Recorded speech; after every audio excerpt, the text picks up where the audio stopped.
हमने सुना है यहाँ पर भक्त जो हैं माता को आंखें भी चढ़ाते हैं। दूरी चंडीगढ़ से लगभग 100 किलोमीटर है। इस स्थान पर माता सती के नयन गिरे थे।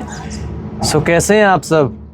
देखिए आज मैं एक अलग जगह पर आपको दिख रहा हूँ। मैं ट्रॉली में बैठा हूँ अभी रोपवे में, और इस समय मैं जा रहा हूँ माता नैना देवी के मंदिर, जिसकी दूरी चंडीगढ़ से लगभग 100 किलोमीटर है।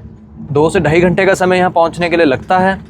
और ये हिमाचल प्रदेश के बिलासपुर डिस्ट्रिक्ट में पड़ता है। बिलासपुर शहर की दूरी यहाँ से लगभग 70 किलोमीटर है, मींस 70 किलोमीटर है। और इस ट्रॉली की मैं आपको अभी डिटेल शेयर कर रहा हूँ, आप प्राइस वगैरह देख सकते हैं।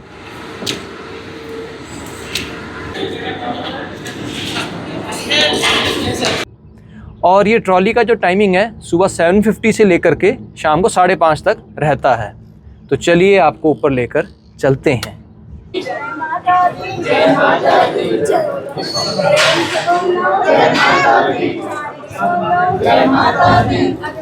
इस स्थान पर माता सती के नयन गिरे थे, इसलिए स्थान को नैना देवी के नाम से जाना जाता है। ये भी 51 शक्ति पीठों में से एक सिद्ध स्थान है।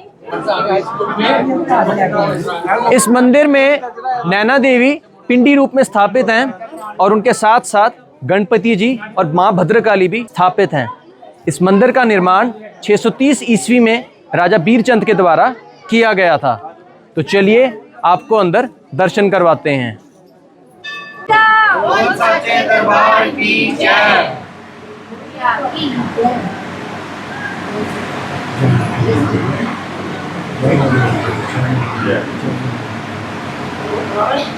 इस समय हमारे साथ मौजूद हैं पुजारी मुकेश जी। आपका बहुत बहुत स्वागत है, आपने अपना कीमती समय हमें दिया है। ठीक है। तो पंडित जी, मैं आपसे जानना चाहूँगा कि हमने सुना है यहाँ पर भक्त जो हैं माता को आंखें भी चढ़ाते हैं, तो इसके पीछे का हमें आप कारण बताएं।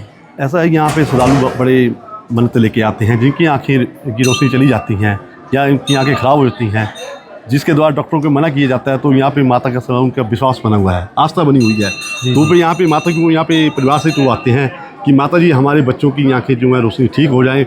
उसके पश्चात हम परिवार सहित यहाँ पे आएंगे और नेत्र चढ़ाएंगे। यहाँ पे जिसकी समर्था के अनुसार कोई सोने के, कोई चांदी के और अन्य धातु के भी यहाँ पे नेत्र चढ़ा के जाते हैं। माता उनकी मनोकामना पूरी करती हैं, वो ठीक होके आते हैं। जी जी। और पंडित जी, हमने अंदर जैसे माता की नैना देवी की तो पिंडी रूप में वो स्थापित हैं, और उनके साथ गणपति जी भी हैं। तो और एक और कोई अन्य माता की मैंने देखा है वहाँ पर है प्रतिमा, मैंने कोई सुनी है वहाँ पर, तो वो आप हमें बताएं, वो भी पिंडी रूप में है कि? ऐसा है, सबसे पहले गणपति जी की पूजा होती है विशेष। पहले फर्स्ट नंबर पे गणपति जी हैं। वहाँ पे ज्योति, माता की ज्योति भी है। ज्योति स्वरूप के साथ लगते ही माता जी के गणेश जी की मूर्ति है, और उसके तत्पश्चात एक पिंडी रूम में नैना माता जी के वहाँ पे दर्शन आपको देखने को मिलेंगे। तो माता जी यहाँ पे नैन गिरे थे, उसके ठीक बगल में एक बड़ा रूप है, वो पांडवों के द्वारा बनाया गया है। अच्छा। यहाँ पांडव आए थे, उन्होंने यहाँ पे माता जी का निर्माण किया था। इस माता को नैना माता के नाम से भी पुकारते हैं। तो यहाँ की विशेषता ये है जी। तो गणपति जी भी पिंडी रूप में है? नहीं, गणपति एक शिला है, पत्थर से बना हुआ है। हमारे बुजुर्गों ने बनाई है जी। सबसे पहले क्या होता है कि गणपति जी की ही पूजा की जाती है, उसके पश्चात अन्यथा देवी देवताओं की पूजा की जाती है। जी जी बिल्कुल। तो पंडित जी, हमने सुना है यहाँ पर ज्योतें भी आती हैं, तो आप इस बारे में कुछ हमें बताएं। बिल्कुल सही है, आपने सुना क्या है, हमने देखा भी है। प्रत्यक्ष रूप में हमने माता जी के, ज्वाला माता जी के दर्शन किए हैं। तो यहाँ पे ऐसा भयानक मौसम हो जाता है जब ज्वाला माता नैना माता से मिलने आती है, बड़ा भयानक मौसम हो जाता है। जो यहाँ पे प्रेजेंट होते हैं उनको माता जी के दर्शन होते हैं।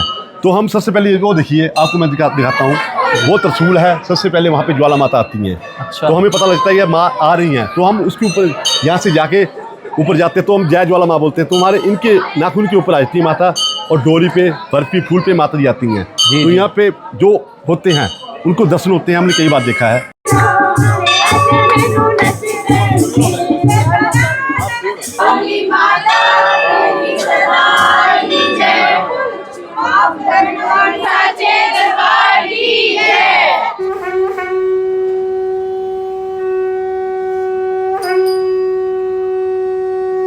तो पंडित जी, इस हवन कुंड की क्या विशेषता है? कि हवन कुंड की विशेषता ये 1 फुट गहरा है, 1 फीट गहरा है। इसमें जितना मर्जी हवन करो, इसकी भस्म को कभी निकालते नहीं है, ना आज तक निकाला गया है। जैसे हम घर में करते हैं तो उसको जल प्रवाह करते हैं, तो यहाँ की विशेषता और चमत्कार आई है। और मेलों में 5-5, 6-6 फुट ऊंचा होता है। अगले दिन अपने आप नीचे चली जाती है। ये पत्थरों से ठोस है, ऐसा नहीं है कि नीचे खोखला है। कई बार मन में आता है कि खोखला है, तो ये पत्थरों से, 4 पत्थरों से बना हुआ है। ये हम कुंड विशेष करके आपको वर्ल्ड में कहीं नहीं मिलेगा, ये वाला हम कुंड जो है यहीं पे ही मिलेगा। जी जी जी, जय माता। बहुत बहुत धन्यवाद। जय माता दी।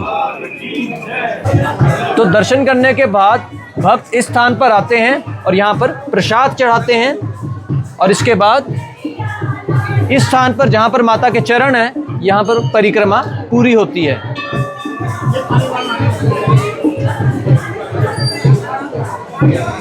तो इस मंदिर में ये मान्यता है कि माता के दर्शन करने के बाद यहाँ पर भैरव बाबा के भी दर्शन किए जाते हैं।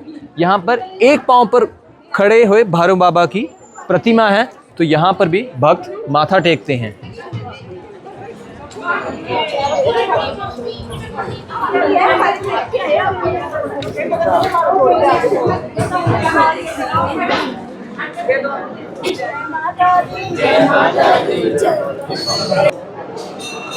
तो ये देखिए, ये बजरंगबली का बाल रूप है, जिसमें उन्होंने भगवान सूरज को याद करिए। उन्होंने बचपन में फल समझकर जब खाने की कोशिश की थी, तो ये वो वाली प्रतिमा है।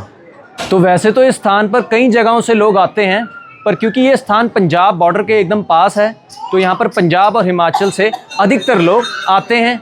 आप देख सकते हैं यहाँ पर श्रद्धालुओं की कितनी लंबी लाइन लगी हुई है।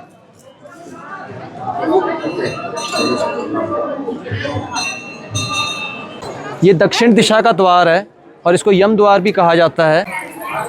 तो ये इस मंदिर का लंगर हॉल है, और यहाँ पर टाइमिंग्स दे रखी हैं कि सुबह, दोपहर और रात को कब कब लंगर का समय यहाँ पर होता है। मेरे पीछे जो आप देख रहे हैं, ये सतलुज नदी है, और जो भाखड़ा डैम है वो इसी सतलुज नदी के ऊपर बना हुआ है। और भाखड़ा डैम जो है यहाँ से जस्ट 22 किलोमीटर की दूरी पर है। तो आप जब यहाँ पर आएँ तो आप वहाँ पर भी जा सकते हैं। और यहाँ पर अभी मैंने जैसे आपको वीडियो की स्टार्टिंग में बताया था कि 70 किलोमीटर दूर यहाँ से बिलासपुर है। तो बिलासपुर में गोविंद सागर जो है वो स्थित है, तो आप वहाँ पर भी जा सकते हैं और टाइम स्पेंड कर सकते हैं। सो आशा करता हूँ आपको ये आज का बेहद ही खूबसूरत और अच्छा सा एपिसोड पसंद आया होगा। मैं मिलता हूँ अब आपसे अगले फ्राइडे। तब तक के लिए जय माता दी।